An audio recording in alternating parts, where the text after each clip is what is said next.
तो आज हम एक तरह के डिजिटल टाइम कैप्सूल को देखने वाले हैं और ये किसी और का नहीं बल्कि दुनिया के सबसे बड़े क्रिएटर्स में से एक का है। एक ऐसा संदेश जो उन्होंने तब रिकॉर्ड किया था जब शोहरत उनसे बहुत बहुत दूर थी। चलिए देखते हैं कि 10 साल पहले वाला मिस्टर बीस्ट भविष्य के मिस्टर बीस्ट से क्या कह रहा था। वीडियो की शुरुआत होती है सीधी साधी लाइन से, हाय 10 साल बाद वाले मैं। सुनने में कितना सिंपल है ना? पर इसका असर बहुत गहरा है। ये एक नौजवान की आवाज है जो भविष्य में बैठे अपने ही अवतार से बात कर रहा है और उसे जरा भी अंदाजा नहीं है कि वो अवतार दुनिया पर छा जाने वाला है।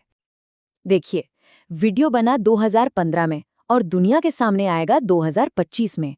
पूरे 10 साल का गैप। जरा सोचिए, एक मैसेज का 1 दशक तक इंतजार करना, यही बात है जो इस क्लिप को कुछ बहुत ही ज्यादा स्पेशल बना देती है। तो इस टाइम कैप्सूल का असल मकसद क्या था? भाई, ये पूरा का पूरा मैसेज एक ही जुनून, एक ही बड़े से सपने के इर्द गिर्द घूमता है। उस वक्त उनके लिए कामयाबी का मतलब सिर्फ एक चीज थी। यहाँ पर हकीकत और सपने के बीच का फासला साफ साफ दिखता है। 2015 में उनके पास थे सिर्फ 8,000 सब्सक्राइबर्स और सपना था पूरे 10 लाख का। ये सिर्फ एक बड़ा गोल नहीं था, ये एक जुनून था, एक ऑब्सेशन।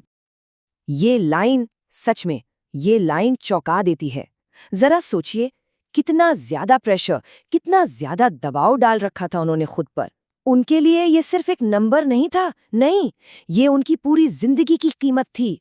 या तो कामयाबी या फिर पूरी तरह से नाकामी, बस। और ऐसा नहीं कि ये बात उन्होंने बस एक बार कह दी हो, नहीं, उस छोटे से वीडियो में वो बार बार यही दोहराते हैं, प्लीज मेरे 10 लाख सब्सक्राइबर्स हों।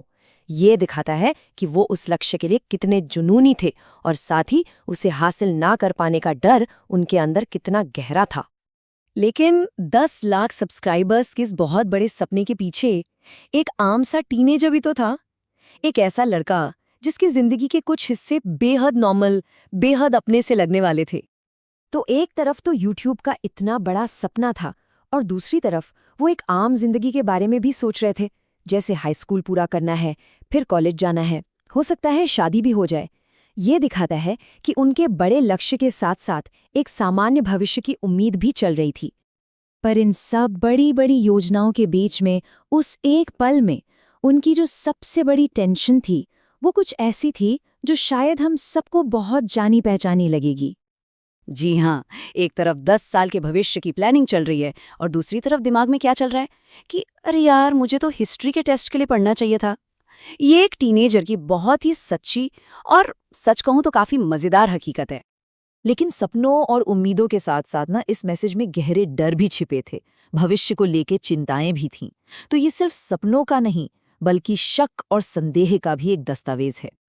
और ये था उनका पहला बड़ा डर कि क्या होगा अगर वो अपनी इस जुनून को ही छोड़ दें।